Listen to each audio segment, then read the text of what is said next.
Hello and welcome to Infamous MCP, the audio podcast. This is Brandon, or Mutalis on Discord. This is Parker, go by one who parks on Discord. And this is Aaron. I go by Treffenwood on Discord. And welcome back to another riveting episode of Infamous. Quick announcements. As always, links are in the show notes. And my Etsy store is now up and running again, so if you need anything, you can reach me there. Parker, do we have any news? No news. We're newsless today. News less, as opposed to news more. We've been news more for a while now. Yeah, we've had lots of news, been nothing but news recently, but nope, we done got everything. Cool. All right, so today we're going to talk mostly about the new mission pack that we're going to be looking at moving forward, the 2025 Challenger document. Looking at it a little bit more than we did last week. Obviously, we haven't had a chance to play with the new missions yet. I guess I'll start off with a question that I've had on the Discord a lot, is what is your guys' opinion about just starting to use the new mission pack immediately? You think because we know what it is and that there's no chance of it changing, should we just jump to it as quickly as possible? You mean like before Gladiator even comes out and we have the cards? Yeah, like people talk about, like, people were already using the new missions last Thursday. I don't know if you guys saw. Oh, no, I didn't know that. Were they just printing them off the internet? I'm guessing they were just using their phones. There's like this. These are the three in my mission. They use the app to randomize it, and then they said, specifically for an upcoming tournament, I would do one of two things. I would either have a farewell to MCP 1.0 or whatever you want to call the missions before now, and you have some zany like random selection of missions, but it's from that set, as we all celebrate the old missions being thrown into the dumpster. Or you adopt them now, and you just say the new ones will be legal. Yeah. Understanding that there may be some changes in March when they're officially legal, but I honestly expect maybe some character changes, but that's it. So, and there may be nothing, right? I have no inside info, but I don't think anything that is going to drastically impact how the missions would play is going to be released in March alongside with them. So I would be very surprised since we already got a character update. Yeah, I can't imagine what else would happen. I would be shocked. I think what we Unless know there's is like a what we big know. rotation we didn't see coming. Right. Yeah, so I don't think there's a lot of negative training or bullshit type stuff people could pull with the current characters if we were to play with the new missions early. And yeah, I really think people want to do that. So it's either that or, like I said, some big shebang about the old missions going away. Mm-hmm. I personally think we should give people the option. So I'm going to put up a poll, and the option is going to be use 2025 document for the March tournament, or every round is researcher spider portals. That's the option. I think we'll just let people vote honestly, and I think we'll have a pretty easy answer. Yeah, you are so magnanimous. I think we'll get an answer almost immediately for what we should do. I honestly, I think it's going to be a landslide. People really like spider portals. I know researcher is one of the most beloved. Well, it's the two missions that are going away, so like we need to use them as much as possible. I know why you picked them. I'm happy. They're also the two most upsetting missions in the game. Yeah. So March conveniently falls on a first for the first Saturday, so it's actually 2 weeks before the mission pack comes out. Normally it would be less than that, but it's literally to the day as early as possible. Yeah, I assume we'll end up using the 2025 document, but I'll put up a poll and ask what people want to do. That's right. Power to the people. Yeah, so I am still kind of annoyed that there's not updated pictures. What do you mean? Am I just crazy? Or maybe it's just MCPDB isn't updated. Is there a print-to-play version of the new missions? No. That's what you have to go on to. I'm sure someone somewhere has done this. Mm-hmm. I'd have to go on to a different Discord and try to find it. Yeah, they're all the print-to-play ones are the old card style, so they're not like tarot card size. So the cards are going to be different sizes, which is going to be really, really annoying. I'll have to get out my tarot card sized cards from the last box I got. Okay. Yeah, honestly, declaring your missions and then just rolling for the D6 is probably fine. Yeah. Well, it's just of all times to have a visual representation of the missions would be when there's new missions. So Yeah, that's the hardest part. Just making sure you have something that you actually see what's going on. yeah, and clearly you could have both printed out and then just be like, all right, well, I don't need to get out Gamma. We know what Gamma is or whatever mission happens to be. But like obviously on the new ones, you'd want to have it out. I think an alternative or a third kind, and maybe I'm wrong, but I think having a introduction to new missions where, every round you just roll off and just say like, first round everybody's going to play these 2 new missions. That could be fun Yeah. for March tournament. We've talked about doing that kind of thing before, where TO just creates a scenario for everybody. That could be fun, and I think people could be interested in that. If you're going to make a poll, if we were gonna do that, I would say we should do the pairs from the new mission pack because they're made to be played in pairs. I would say we should just play those pairs. Just pick 3 of them. Sure. There you go. Like that's a fine idea to me as an option. I don't know if people want to do that, but that could be an option. So just looking at some of the data from the missions here, we've got 3 20-point missions, 4 19-point missions, 4 18-point missions, and 3 16-point missions. And that leaves 17 with 10 17-point missions. I think that's kind of interesting. Quite Obviously, a few. they want 17 to be the average, right? Or predominant, yeah, one of the two. Conveniently, none of the 5 token missions are in the 20-point range, and only one of the 19s has more than 3, which is Senators, which is weird. Wait, did I click the wrong button? I did. Hold on. Sorry, I lied. Nope. Yeah, Senators. So I have a question for you guys. After looking at some of the new missions, one of the things that popped out to me is there's a few of them that seem very like attrition friendly. Like it might be useful to have them in an attrition roster. But we've already had attrition lists, right? There are a few that are scenario friendly. But we already have like scenario friendly missions. So do you think just adding them to the bevy, do you think any of them are just straight better than the old ones? Or does this create more nuance for deciding? For example, a Web Warriors might want one mission as opposed to Kingpin, which might want another set now. Because I felt like before it was clearly these 3 are the best attrition. These 3 are the best. These 3 are the best for scenario. Is it now more of a question? Do you think it added nuance, or do you think it just added, hats on hats? I was curious what you guys thought. Like, will there just be a new cream that rises to the top, and maybe one of them's one of the new ones?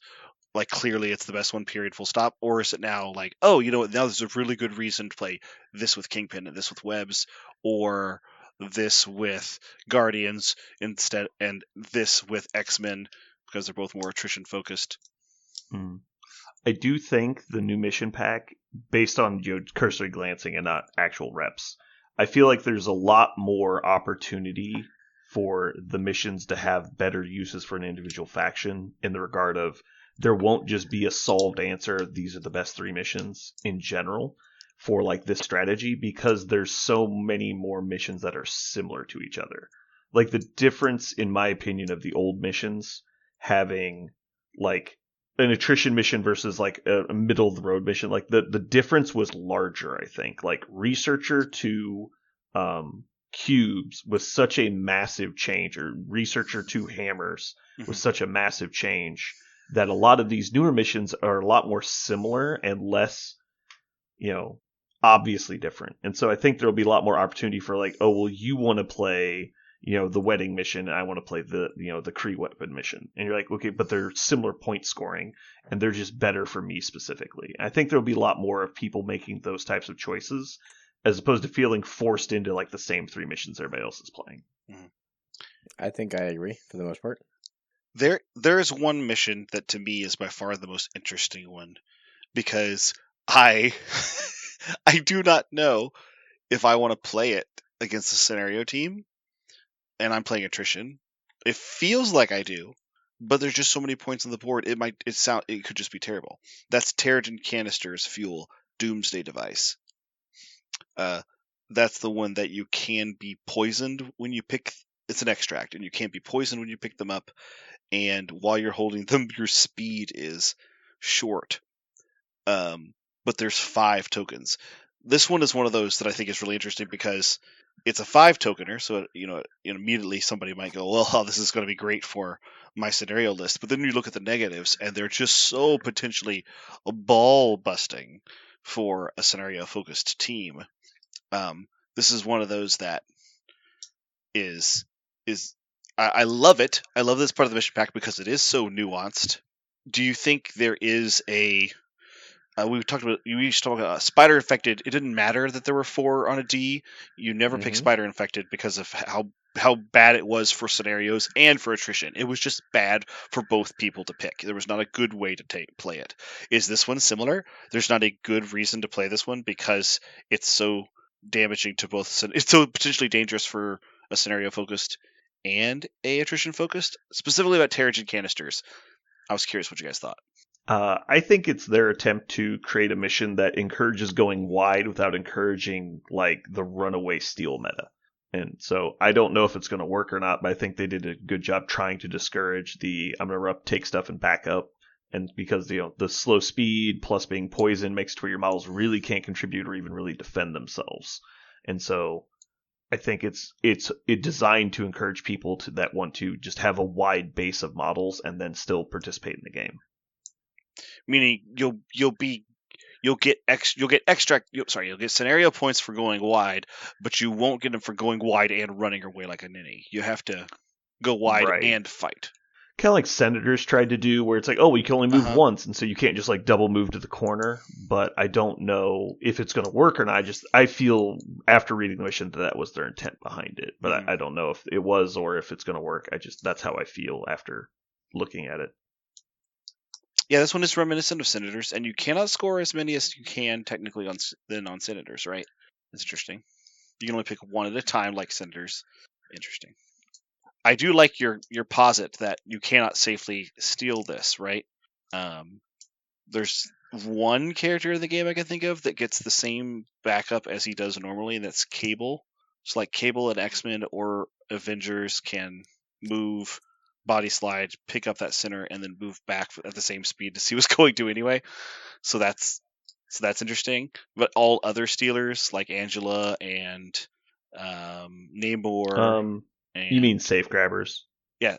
Sorry, safe. Not stealers. Yeah. Sorry, stealers. Sorry. No, you're safe. Good. Yeah, safe extractors. So like a lot of safe extractors are actively punished for trying to pick up this Terrigen canister. Juggernaut can still do it, I believe. There's another one. Juggernaut. But again, it's like the moving short just makes it to where like completely running away is inefficient, right? Because you're not really getting out of range. Because if you're double moving short, even my medium move plus attack range is going to match that speed, and so that's kind of I think the point behind it. Aaron, what do you think? I think I'm still on the hard hot takes. I want to hear your hot takes, Aaron. My hot takes are I don't know. I really want to play this with my kind of stand there and shoot you kind of list, or stand there and let you come at me things. Like I'm super excited to see this Cable, in my personal opinion. Just hope he doesn't get poisoned because that'd be real bad. But if Cable doesn't get poisoned, I lose nothing. Juggernaut also, being poisoned would suck, but it's not the worst. I guess now that I thought about it, I've kind of talked myself into believing this is one of those cool new nuanced ones, right? Where you can still steal off the midline, but you're no longer stealing with your standard. I say stealing extractors, safe extractors. You're not, extracting off the midline with your common ones. You now have to go for some of the uncommon ones where you're combining affiliation bonuses like Mystiques with Juggernaut or Caps with Cable. Like there's ways to do it, but now you have to do it that way as opposed to the old ones, which is just play a long mover with a medium base. So I'm going to disagree with you. I think Angela still just does this just fine. I actually think the same people that wanted to play Fs before will play them now. If I have this set up in front of me with Terrigen canisters, what am I going to do? Not take it and let you get the VP? No, I'm still going to play it the exact same way I used to play it. Angela can still grab it and move short somewhere if she needs to. Like, she's still going to get to safety. She's still a safe extractor even with a short speed. I think it is a little bit of a poison pill that's going to come up occasionally during gameplay that is going to tilt some games out of favor of the hard scenario like webs. But it's not going to... I don't think this is a attrition scenario at all. I think it's a scenario with a poison pill. It's like roulette, or Russian roulette, right? 5 out of 6 chambers aren't loaded, so just go ahead and play the mission. And I hope you don't roll the 1 and 6. That's my 2 cents. Yeah, I think I agree that the same people that want to play Fs are still going to want to play Fs. And I specifically on medium-based people, the moving short is way less relevant, right? Because like Venom is almost as fast as a small base medium speed. And you're obviously going to be positioned on the backside to get as far away as possible if you're a safe grabber. So right. It's you're still safer than Toad, which is your next best option. So I think it's definitely still going to be a thing. Unequivocally better than, say, Spider Infected, if you're anti-webs, right? Because there is the little poison pill that's going to hurt webs to some extent over the course of their games. So I do like that. It's a scenario. Again, I hate to use the same damn analogy, but I'll stop talking now. No, come on. I mean, this is the whole point of this is, hypothetical bullshit. Like, we clearly don't know because nobody knows. Yeah. And so, but this is more about us guessing. Sure. For Struggle for the Cube and Spider Infected, I understand you took the damage or you potentially got pushed, but there was no downside for webs going all out trying to just score them all. Mm-hmm. There's still no downside. Sorry. Webs are still going to try to score all of the points on the board. The downside here is they might get poisoned and be, move short. Yeah. Or small. What do you want to call it? But for example, like, Black Cat getting poisoned at slowed is a pretty big deal. Now, the issue specifically with Black Cat is she's never going to pick one of these up until late game. And she's going to be taking yours. And based on my reading of the rule is if she steals it from you, she doesn't have to roll because she didn't pick it up. She gained possession of it. I concur with that reading. Is fucking stupid. And so, because it's the same rule for scrolls, right? And I'm pretty sure she doesn't for that. I just don't remember it ever happening. Nope, you're right. And then, like, of all people to be speed short, she has a place and stealth. And so, like, it's the least relevant for her again because they gave her every good rule in the game. And so. Yep. Do you guys remember offhand what deployment Paranoia was? I'm trying to do a spreadsheet and I'm forgetting. K? No, it was the Paranoia is the 4 points across on the the center middle. line. Yeah. Wasn't that K? K. Oh, I heard A. Okay. Thank you. That sounds right. The issue really comes down to if you want to play... So what really got taken out of the game was the super attrition focused gameplay, right? There's no E, there's no 15. So you're going to force people to interact with the game. There are only 3 extracts that have a max VPs of 3, and that's the Deadly Legacy Virus, Montesi Formula, and Alien Ship. I still hate Montesi Formula and would never play it. Nor do I think you should be playing 3 VPs per round. I think you should always be playing 4. There are lots of 4s that encourage fighting, though, now. I think. Yep. Well, there's 5 4s in the game, so let's talk about that. Let's take a hypothetical and say that you are playing an attrition list, and you want to play attrition, right? So of these 4 4s, let's go ahead and rate them. 1, we'll take the one that we already know. Scrolls. I was playing scrolls in all of my attrition lists before. I don't see why you would stop now. 20 threat. If your opponent doesn't have a plan, they get pushed towards you and you murder them. I still rate this as probably, I don't want to give it a 10 because I haven't rated the other ones yet. But we're gonna give it a 9 out of 10 on the do I want this as an attrition squad. What are your takes? I personally fucking hate this mission. I never take it, and I'm not just trying to be contrary. It's that I remember like the first 2 or 3 times I played this mission, I got fucked so hard on turn 1 by my model. It was, of course, I was playing another attrition list, right? and so it may have even been their scrolls. And I picked up a thing. I didn't roll what I needed. They moved me close. I got killed, lost it, and that was the game. The game got lost when I picked up something off the midline on turn 1, maybe my first move of the game, and I just like, nope, I'll never invite this again. And to me, it just feels like such a double-edged sword. It was such a feels bad, that game. I don't know if I ever want to duplicate it. So I personally don't pick that one, although I just said there's a chance that your opponent could roll a couple bad dice and and literally lose on the first turn because you have an attrition that can go kill them when you push them short.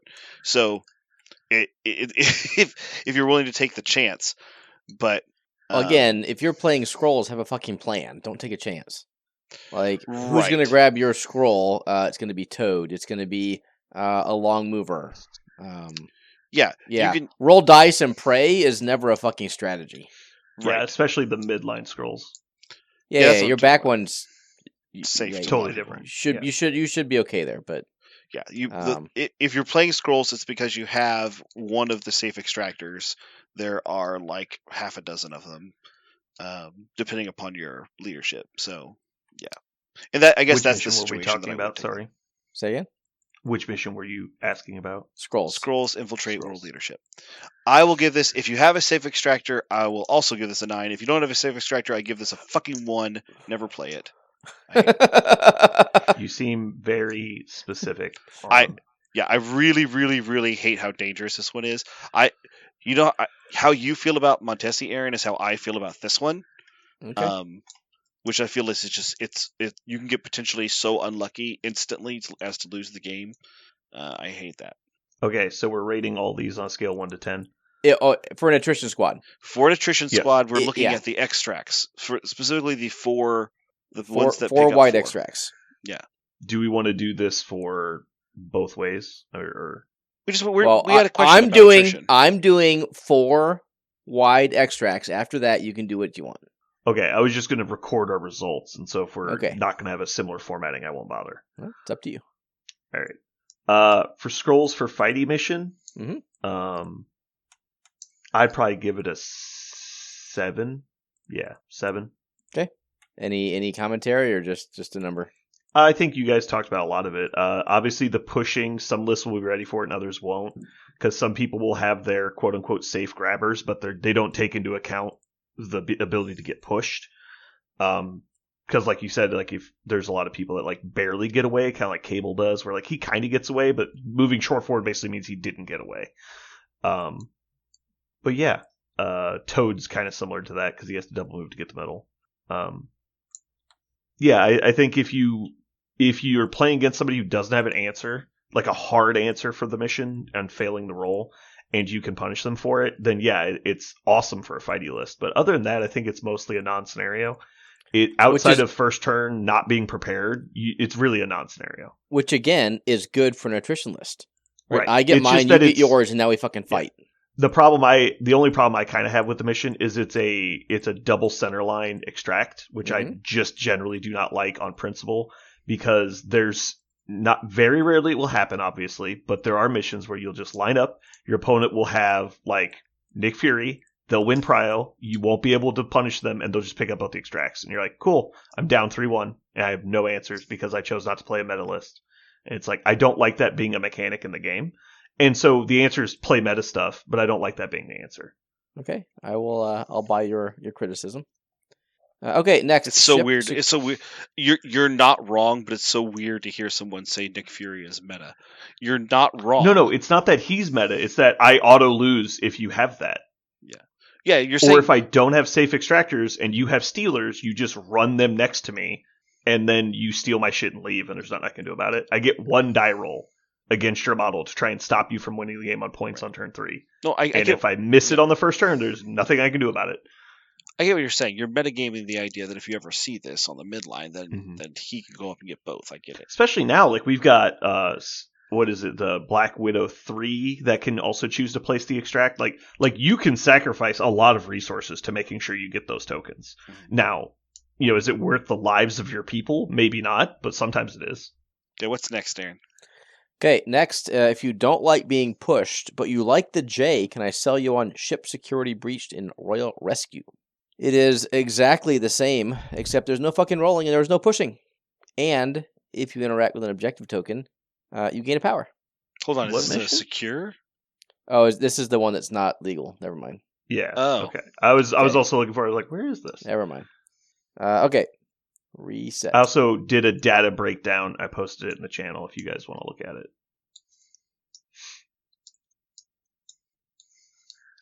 There are only 5 missions in which you can score 3 or less than 4 points a round with maximum scoring on a mission.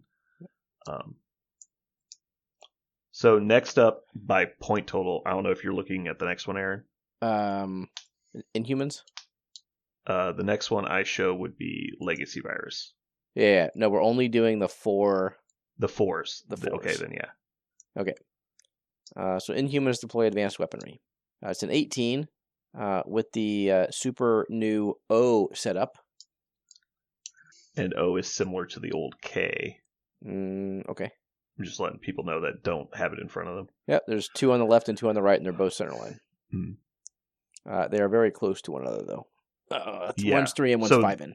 They're very far separated from the group, but the 2 on the sides are reasonably close to each other. Yep. They're definitely within fighting range. And it's just a beam that you get. So otherwise, I think this is an extremely fighty mission. There's no backline. Grab yours and be safe. If you want these points, you're coming to the middle on one or both sides. I believe Parker talked about how that's he's concerned about refused flank and maybe making it a non-engagement scenario. And I think with that, time will tell if that's an issue or not. But I really like this for an attrition-based squad. Have you ever played Alien Ship and Gamma at the same time? I'm sure. I think what usually happens in that mission is what's going to happen in this a lot, where you will just see people concede the extracts to take the secures in the early turns because it's not worth moving their whole list to a midline to get in threat range when they could just take an equal amount of blues. Because I think the concept's going to be, okay, well, I'll position to take the ones I can, right? Like in a refuse flank scenario, that might be I put my whole squad on the left. But if you're going to walk up and take a few of them and then threaten the other reds, if I just go to the blues, I'm going to get the same number of points as you're going to get by picking up these reds, and you're not going to be on the blues. And obviously, long term, I'd rather have some extracts, but it's going to make it to where I can have at least somewhat paralleled scoring in the early game to not get my models killed. And so I feel like this is going to be, if you over-threaten one side, like they'll just concede it to you. Because there'll be other stuff to do, because these are so rarely going to be where the secure missions are. Fair enough. I love my punish the middle lists, and this, I think, mission is absolutely designed for that. So for sure. I think I like this one better than Scrolls from a I'm playing attrition, I just want to fight standpoint. So we'll give this one a, what did I give Scrolls? An 8? Did I say 9? Sure. If that Scrolls was an 8, this one's a 9. Somebody said 9, yeah. Okay, well, I'm changing it. Scrolls an 8, this is a 9. And this one might be the 10, but I really like this one if you want to fight. I find it very hard to abuse from a scenario standpoint. Yeah, it doesn't feel like you can, like you really have to sell out in a strange way to try to safe extract enough of these. Or if you did, you can put lots of characters on the midline to pick them up, but that's what you have to do, right? If you have, there are now more, like Brandon's your specific comment about, like, there may not be an opportunity to, challenge secures and pick these up, but there are now more secures that do fall near enough, right? A large base, for example, could probably stand on a secure and pick up either the inside or the outside, depending upon where the new secures are. Because there's a lot more secures playing in the middle of the map now. They will be exactly 3 inches from each other. So contest range will leave... Yeah, because it's center to center is 6 inches versus 10 inches. And so there'll be 7 versus 10 if you count the width of the objective. So they'll be 3 inches apart. Contest range from those will be an inch apart. So even a small base model should be able to pick them up. Oh, to pick up 2, you mean? But you can't pick up 2. They will be in contest range of both objectives, a small base, if they're dead center between them. Yeah. But I was talking about like some of the secure missions. Like you might be able to have your base on a secure and pick Right, up an yeah. extract. You'll be on the D's and the C's, but that's about it. There's a bunch of new ones that have some Yeah. that could be close enough. I'd have to really stare at the math, but some of the new ones are deployed straight. Like there's the new one that is. Now I'm just gonna have to figure it out which one it is. Show me. Parker, did you want to go what you thought about this one first? You want me to go first? Oh, I was going to say because like Deadline to Destruction is a new one. I think you could probably pick up. Now we have the D's when you could pick up the outside red. Deadline to Destruction, which is a new deployment. I think you could pick up the inside red on that one. I think there is more opportunity to do secures and this at the same time, encouraging fights in the middle. So, well, like I said though, you'll be contesting both, so you'd be on both of those maps if you were standing in the same place. What you were saying before is that you thought that, and I agree that before there were lots of blues that were so far away from where these are sitting that people would just go, I'm just going to sit on the blues. Mm-hmm. And I'm saying now there are so many more blues that are sitting on where these reds are. I think that you will see more people engaging with both with a scenario like this. I do not know if this really benefits attrition per se. I don't. So in terms of, do I think this is good for attrition? I'm going to say probably neutral, probably a 5. It's probably not good or bad. I think Parker's right. I think this is going to end up in refused flank a lot, where you're just kind of both of you just dogpile one side and say, even if you come at me with your really good fighty model, I'll just have 5 models here, and you'll eventually lose that fight. I think if you split your forces on a refused flank, that's usually really bad. And so I think the really interesting part of this is going to be deployment. This will probably be the most important deployment mission in the next season. And if you deploy badly, you will probably put yourself in a really bad spot. Mm-hmm. I would probably give this a 6. I think it's slightly better than average for a fighting mission because I think Aaron's right. You can have a lot of centerline punishing. But even if you, what you can do, sell your entire list for centerline punishing, and then they'll just, through order of activations, deny you a lot of attacks. I don't know, it'd be interesting. I'd like to see it. It definitely has high potential. I think you are right there where this is one of those that it could be really interesting. I really want to play it because I want to see how people handle it, how I handle it. I'll be curious. All right, what's next, Aaron? We're going to skip to the new one, Unexpected Guests Crash Royal Wedding. This is similar to a B deployment for extracts. Mm-hmm. In the power phase, each character you control, not within 2 of a secure, gets pushed by your opponent toward that secure objective of your opponent's choice. Mm-hmm. So, from the shape, I really like this for a scenario team, being able to not have to go to the center line, but the being pushed where your opponent wants you if you're not within 2 of a secure makes it really interesting from a scenario perspective. And I would initially be very hesitant to take this if I was trying just to score out. Yeah, I feel like this one's a big trap. Consider it. This is kind of like what we used to do with Montesi. You got to kind of run through a couple scenarios. Let's say you have this card, the Unexpected Guests, and you put it in your 3 extracts, and you're playing against a scenario team. Well, your opponent's scenario team is probably playing multiple blues, and they're probably spread out like D deployments, right? And so they're not going to mind so much whenever they get pulled towards these far off places, right? They pick up the Unexpected Guests, and now the guests are pulling them away from your list that's trying to fight. No. You resolve their pushes. The chosen opponent. Secure could be any secure. Your opposing player pushes you towards the secure the way it resolves of their choice. No, the controlling player's opponent chooses. If you're holding one of the extracts and you're not contesting a blue, your opponent chooses a blue and pushes you towards it. Mm-hmm. Yeah. Oh, they don't have to pick the one you're closest to. Okay, for some reason I thought it was like a magnet, and then I was like, well, then no. Then it's going to benefit the scenario player probably.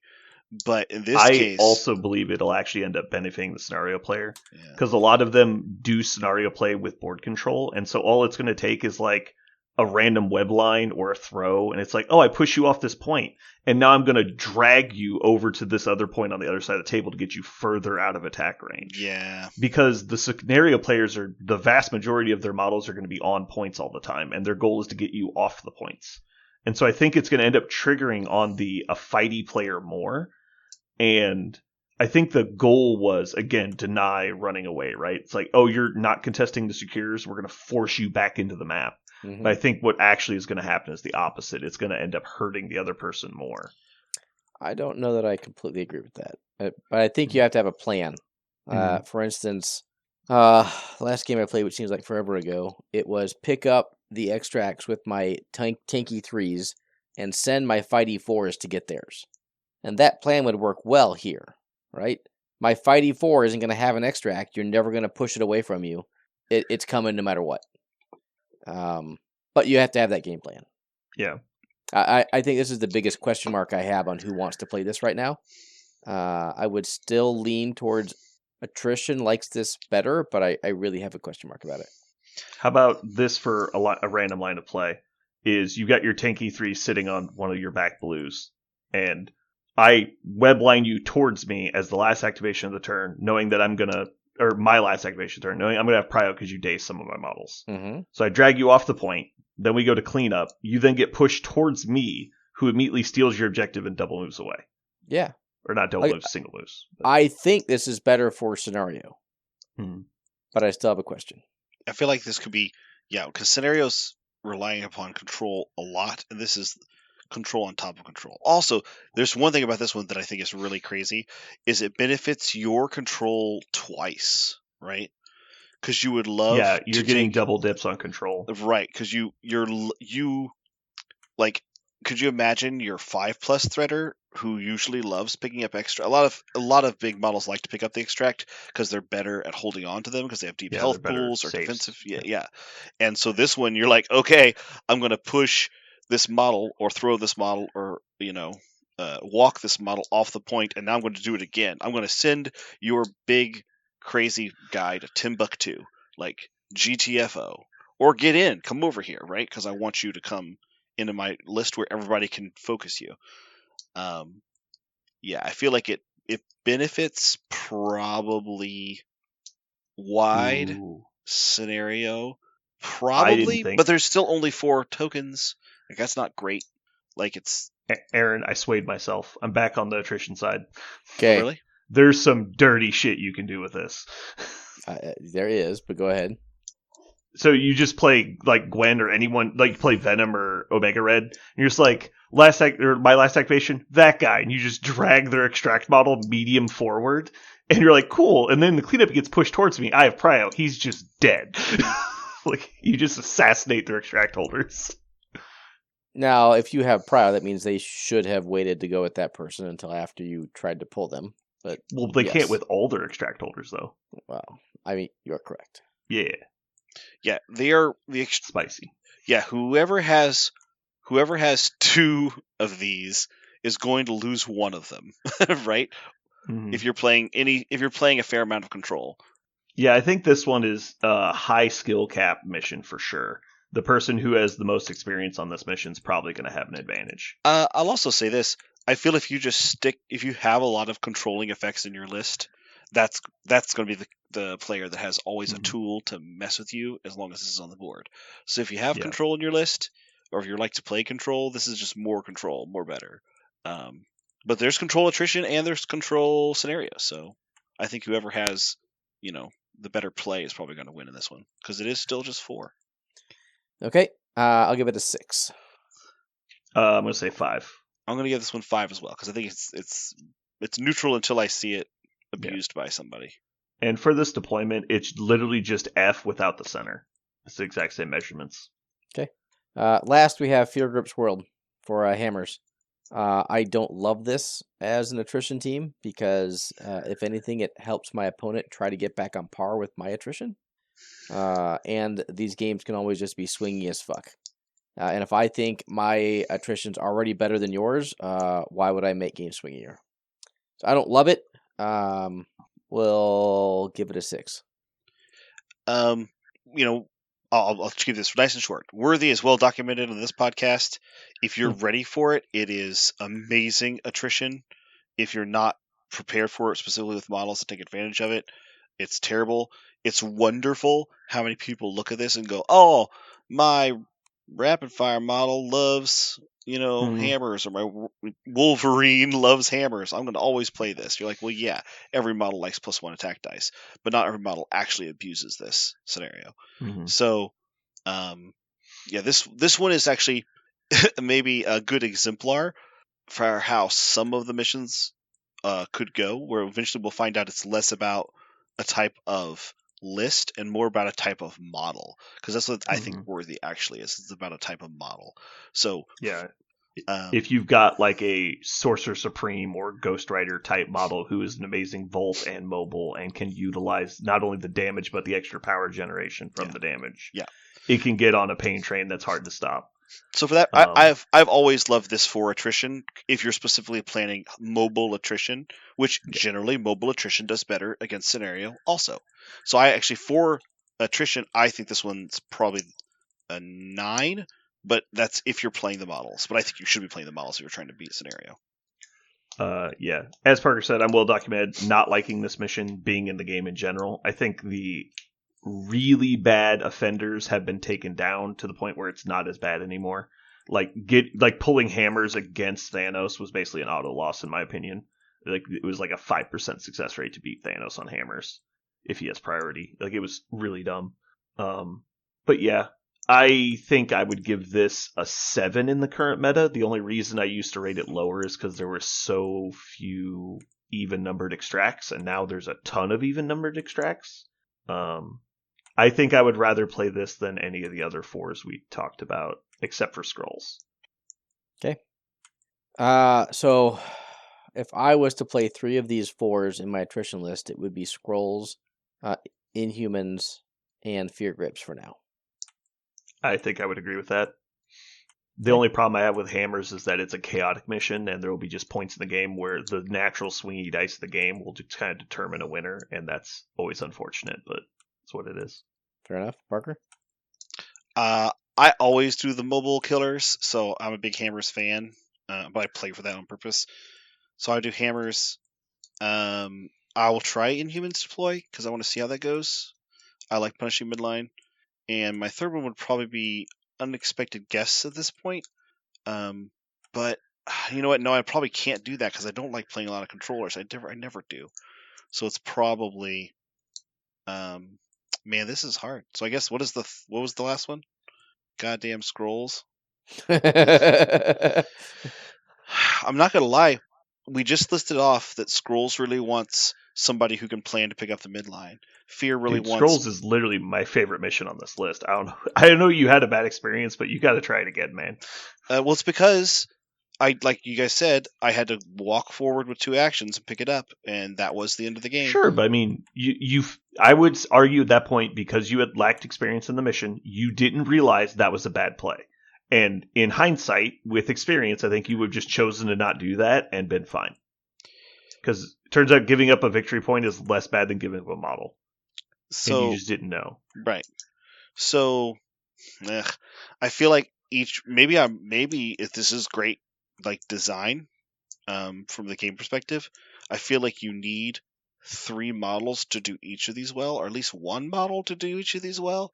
And so that's 4 models from your list already, like trying to fit all 4 different types into one list, or finding 1 model that does multiple things could be useful. Interesting. This whole conversation has made me really think about it. Like, how do I take advantage of Worthy and Unexpected Guests at the same time? Like, that would be interesting. Could I do both with 1 model? It's a brand new way to think about it, rather than just what's going to, work well with my leadership, for example, which is a common thought. That's good. Interesting. All right, I guess my data dive is going to be, there are currently 5 missions in the game that have a maximum scoring of 3 points around. And it is Deadly Meteors, Alien Ship, Montesi, Deadly Virus, and Intrusions. In those missions, only one of them has the opportunity for bonus points, and that's Legacy Virus. So you could play 5 missions still that have a maximum score of 3 points, effectively. is it a good idea to try that as a attrition player? None of those missions seem particularly bad for attrition. I think Meteors is probably widely considered the least attrition-y of those three, and it's still a very good attrition mission. You're talking about the extracts, right? Just extracts. No, it's 3 of those are extracts. 2 of them are secures. Because we've got Legacy Virus, Montesi and Alien Ship for extracts, and then you've got Intrusions and Meteors for secures. And so you could play 5 of your 6 missions as 3-point scorers still if you wanted to. So I think the secures are great for attrition. I will go to my grave saying no one should play odd-numbered extracts. Period. Dot. Right, because your opponent will just choose your reds with Prio. Specifically with Montesi being one of the 2. Right? That's the worst mission to go second on in the game. Yes. Yeah. You're just donating an extra victory point. Even if you want to tamp down scoring, it's still 2-2. And if they steal one on a 3, anyway, the math I think always says you want to have even numbered extracts. Yeah. Now the logic I have on Montesi is I'm not going to outrace the scenario player anyway. There's no chance of me getting to 16 before them, even if I table them. Like I'm not going to get 16. I might get ahead of them, but I'm not getting to 16. And so with that logic in my brain, there's no chance of you getting 4 extracts on that mission. You can only get to 3. And so I don't have to worry about that. But I can also just all right, I'm going to have somebody pick up my back extract, and all they need to do is not get robbed, and you'll never get to 3. And so I play the entire game just playing keep away with that objective. So Toad just runs directly away from your stealer the entire game. And so I can guarantee you're only getting 2 points off the extracts. I can play that game. I'll play that game all day. And that'll just stand on the blues with you, and you might get to 16, you might not, but you're not going to get to 16 on turn 3. It's just not possible. And so that I will buy into that as an option, just because I don't want the race to start. Now, admittedly, if you're playing more of an all-comers generalist list that's just trying to play well, that's a terrible strategy. And so that's more of an all-in, I'm selling the farm to try and get to you. I'm not so hell-bent on being anti-3 that I would berate someone else for doing it. I just know I won't. Yeah. Now, the funny part is I think that only works with Montesi. I think Legacy Virus is the opposite. You can easily steal my abstracts because they're all in the fucking center line. I can't get them away fast enough. And so that's really the problem. And so I think that strategy only works with Montesi. Montesi does something else, which is if you are playing against another fighting list or a fair list, like an all-comers list, it is just kind of, if they try to come up and pick it up and they don't have a safe extractor because they weren't planning on it, because they were planning on fighting, for example, then you just punish them, right? It doesn't matter who goes first. It matters who picks it up or who blinks first. So there is a zero-sum possibility with Montesi, but Deadly Legacy is harder because how they're spread out on the midline. That's interesting. Yeah. And then obviously there's the really small chance that they'll actually assemble the Legacy Virus and you'll lose the game. Or vice versa. I think there is Fisk still in here? I can't remember. Yes, Fisk is still in here, and there's a new, effectively, Fisk that just is slightly different.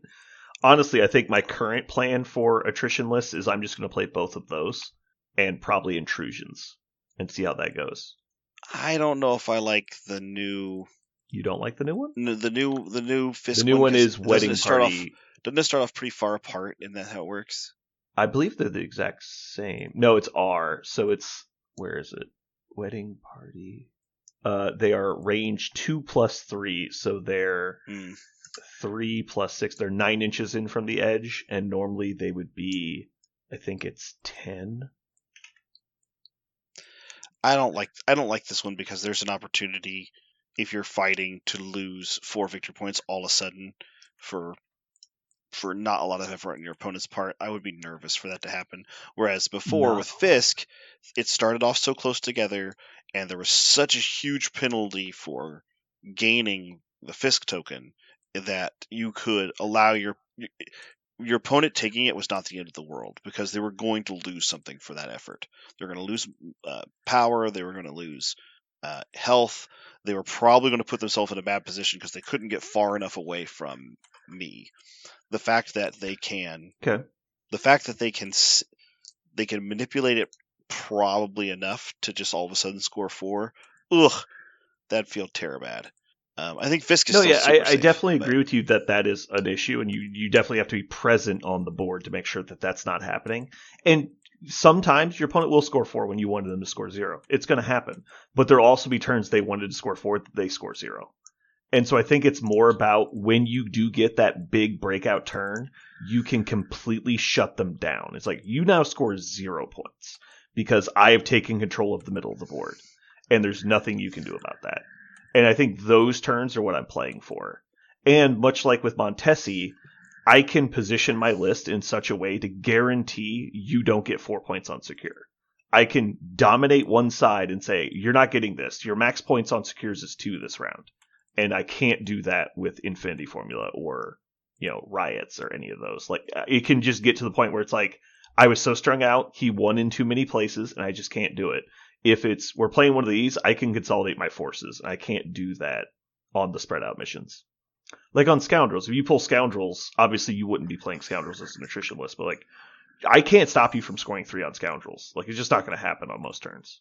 And so I feel like when I'm buying into either the wedding party targeted or Mayor Fisk, I feel like I can dictate the game more with my minimalist model placement than I can on spread out maps. I also just like them. I think they're fun missions. I think one of my new, perhaps my favorite new attrition one is Deadline to Destruction. I think Deadline is really interesting. I might be way off, and it might be terrible, but I think the fact that everything's so close together, as long as I'm playing models with enough range or action economy to attack, the idea that I could always be putting 1 more damage on their list, like constantly, like with every one of my activations potentially doing 1 more damage to them, that just sounds fantastic. Yeah, I don't know. This is going to be interesting. It's the only, like, in my opinion, truly new map placement. Because even the Inhuman Weapon one, like, it's similar to the old K. It's just a little more spread out, and mostly it's an extract, so that it's not going to be the board state for the rest of the game. It's only on the first turn it's going to matter. Mm-hmm. And this one is going to be interesting. They are close together, as we've seen. Difference between like Bravo and Golf missions, like, it's a big difference. Like, having them a little bit closer makes a big fucking difference. Yeah. It looks to me like, I'm making a guess, I haven't been able to put them down on the board yet, but it looks to me like a long mover might be able to move between them. Like, just... I expect it will be very easy for a long mover to get to the other one. Yeah. I think even a medium will be able to cross it. That's possible, yeah. I would expect the long, because what you can do on, I think it's on the Ds, you can basically get there with a long move, but you're getting like edge to edge. And so you can't then long move to the next one because you're on the far side of the objective. I would expect a long mover could lap it with 3 moves. Consider this: a Gwenpool, no, not Gwenpool, not Gwenpool, sorry, a Gwenum with 3 power. Mm-hmm. Acquires. You can even acquire it by attacking because you're. I'm specifically picking Gwenum, but in Midnight Suns starts the turn. There is a enemy with an extract between 2 of the blues, within 3 of 2 of them, because it'll be really easy to be within 3 of 2 of them. You start the turn, interact, immediately do a damage, give it a power, do your place, attack, move, attack, do the other interact, like from the other interact. Like, you can interact multiple times on one model that stands in between 2 of these if they have an extract. Like, your damage plus 2. Like, that's so cool. They might even be so close together that you could interact and then throw the person and have them now within range 3 of a different one, and then move and interact. It's possible. Yeah. Their models. And that's the thing is, one of the things I fucking can't stand about Spider People is they all have 5 health, but it feels infinite sometimes. As soon as their rerolls start cooking, and all of a sudden I'm just like, oh, why? You have 5 health. Why aren't you dead? You're like, well, you don't get crits. Because you don't get, the dice scaling of the game, in my opinion, is kind of weird. Because, like, what's good defense? 4? Is 4 good defense? What's bad defense? 3? Is 3 bad defense? Like Mhm. they're so close. Like it's a small difference. But then you're talking about, well, this guy has 3 rerolls. He has the equivalent of 6 defense. You're like, really? You didn't think this was a problem? Mhm. Like you basically just printed 5+ defense on all these 3-point models. And then you go over to the offensive side. You're like, well, what's a bad attack? 4 dice. Well, what's a good attack? 6. It's like, well, their average is like less than a full point of damage off. Like it's just crazy. Like our standardized mounts are these small little bands, and then the randomness of the dice is what gets you outside those bands. Right. And so they're very good versus like the 4 and 5 dice attacks. And so it feels like they don't do anything so often that it just feels insurmountable sometimes. But And if then you're you good. No, I was just saying, then you do the spender. I do my 7 dice attack, and you roll slightly below average. You still do nothing. You're like, oh my god. Yeah. So that's what I'm saying. If you have the ability, again, mobile models, because that's what I'm excited to play is mobile models like Ghost Rider and Gwynam and hit runners like Hulkbuster. Like all these really mobile models are going to just literally being, hit, zap, move, throw, damage. Like it'll just be something they get to do. I'm really excited to play Deadline to Destruction. I feel like there's a lot of ways to use this. In the same way that the first time I ever healed one model twice off of 2 different interacts from Extremist consoles, and like the very first time somebody went, "Oh yeah," like they realized I could do that. Like you can just do that. The first time I do this to somebody else because they put themselves within 3 of 2 different deadlines or whatever, 2 different consoles, it'll feel so awesome. I remember my first game, we played Extremis. I played against Jason. He was playing Black Horde. I was playing Webs. And Gwen just like walks to 2 different points and she heals twice. And he's like, "You could do that?" Yeah. He was so mad. Yeah. I am quite confident that no scenario teams will want to play Deadline to Destruction. I am quite confident. So I'm excited to play this. I certainly don't think they'll want to because there's like 4 good D secures that don't involve this. So they're further spread out and heal you as opposed to damage you. I guess what I'm saying is before they didn't like to see ease. I feel like this one is as dangerous, perhaps more dangerous, I think. I mean, it's clearly better than an E, right? Because there's an extra secure and they're closer.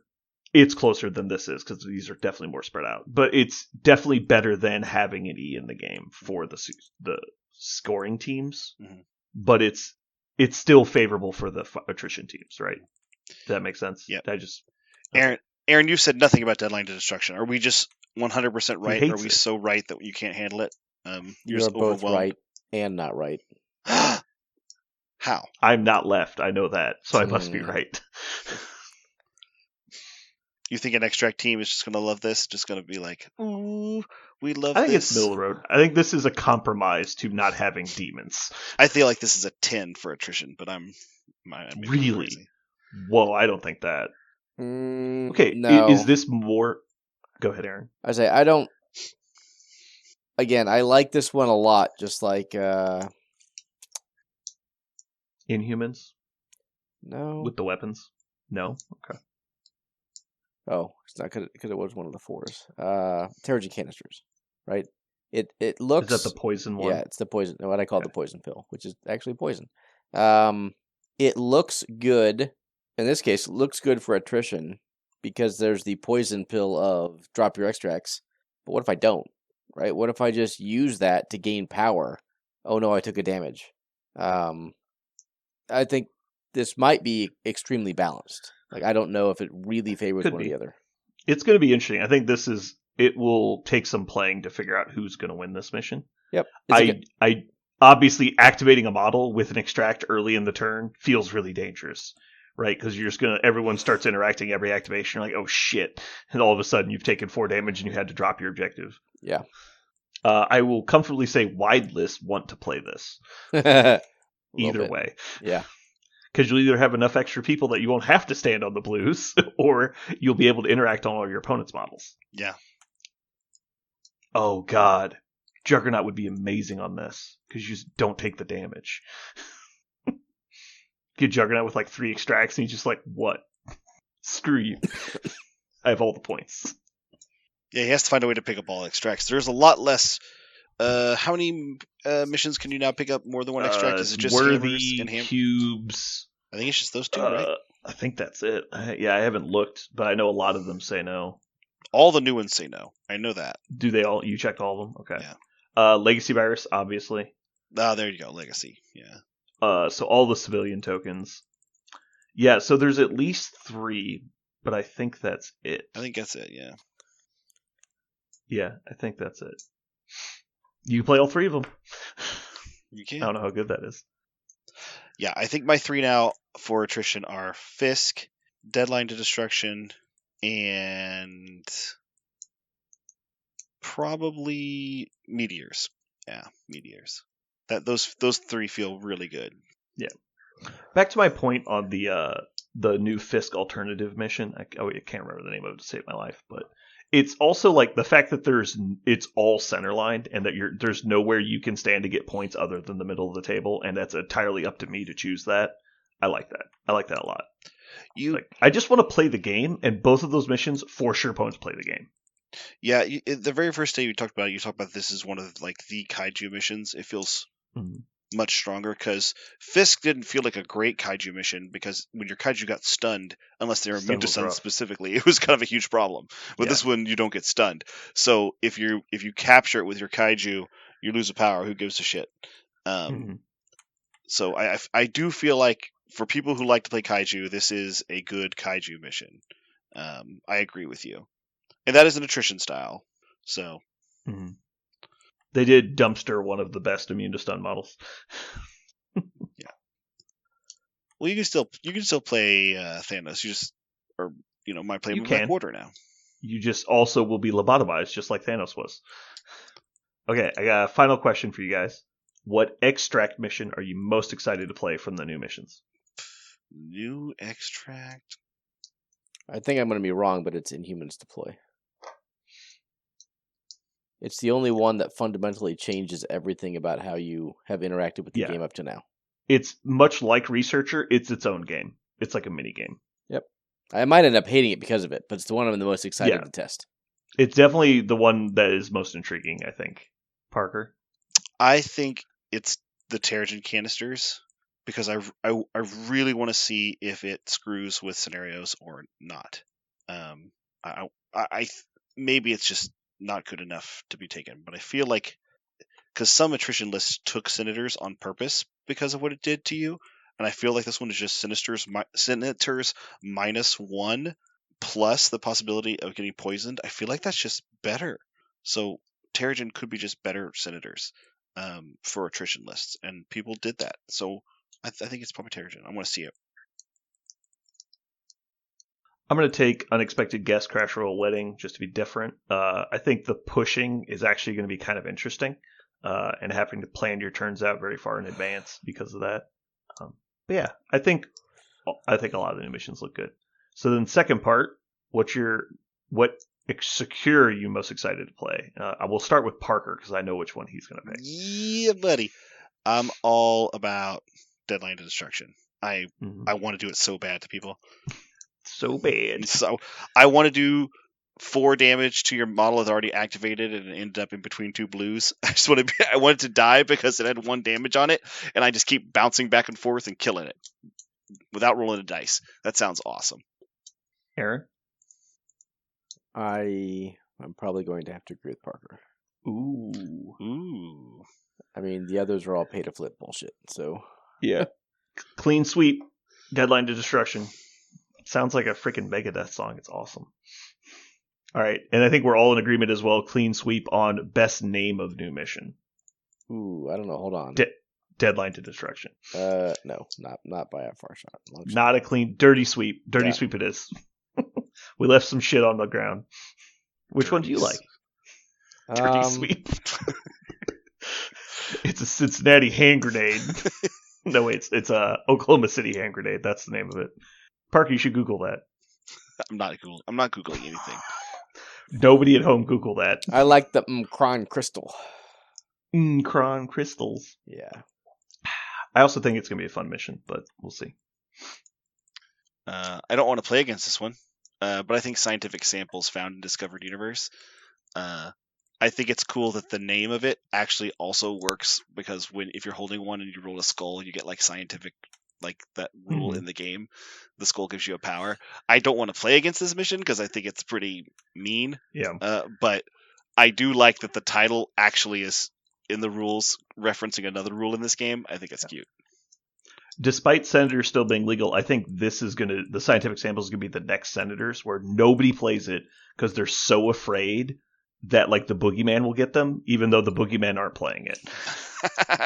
It's going to be interesting because you could score like 6 points or whatever. It's like, yeah, but you can't, because like nobody's going to have all their guys on a point. So it's just like not worth the effort. Mm-hmm.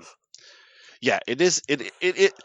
This one might be one of those that I end up loving, actually. It might be a sleeper pick for me. But for exactly that, right? You only get the 1 VP if all your models that have them are within 2. That's like, okay.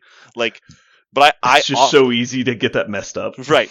But I often do play this way. Like, this is a way that I like to play, which is bunching up my shit and stacking buffs on buffs and range 2 models. Right, and that's the thought process everyone has until they realize your opponent's playing the game too. And then they're just like, I'm just going to throw this guy. And you're like, fuck! Yeah, I just move this guy. Now, if you're playing Cyclops, I hear you, because you have Field Leader and there's like options, right? Or you have To Be My X-Men. Like, you have multiple ways to fix it. I think X-Men are going to love this mission, just like Brotherhood loves Senators. And so I think both sides are going to have an argument. Yeah. Alrighty. Well, I think that's going to wrap it for us today, unless you guys have anything else. Nope. Well, thank you guys for joining. Hopefully you had a good time. This has been Brandon.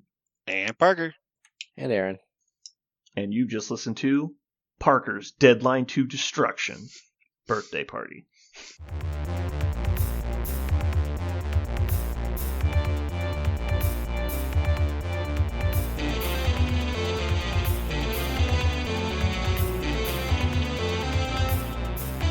So what are we going to call this thing?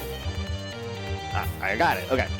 Incredible, new, fantastic, astonishing, mighty, original, uncanny, sensational podcast.